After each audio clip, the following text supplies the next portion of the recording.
Hi everyone. तर आज मी बनवणार आहे हिरव्या मिरचीचा ठेचा अस्सल गावाकडच्या पद्धतीने.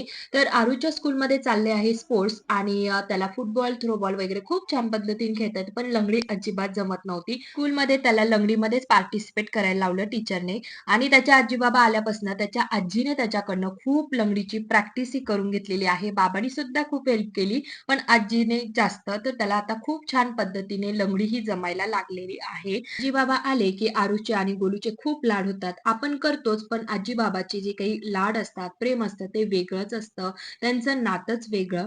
तर मी इथे तव्यावर छान तेल टाकून घेतलं, हिरव्या मिरच्या घेतल्या, त्यामध्ये थोडासा लसूण टाकलेला आहे आणि जाड मीठ घ्यायचं आहे आणि छान तांब्याच्या बुडाने त्याला रगडून घ्यायचं. त्याला हिरव्या मिरचीचा रगडा सुद्धा म्हणतात किंवा ठेचा, खरडा अशी भरपूर नावं आहेत, तर आम्ही ठेचा म्हणतो.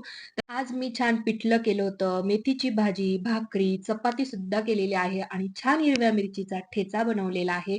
तर चला तुम्ही सुद्धा जेवण करायला या. तर पुन्हा भेटूया नेक्स्ट व्हिडिओमध्ये. तोपर्यंत बाय बाय आणि हो व्हिडिओ आवडला असेल तर नक्की लाईक, शेअर, सबस्क्राईब, कमेंट करा.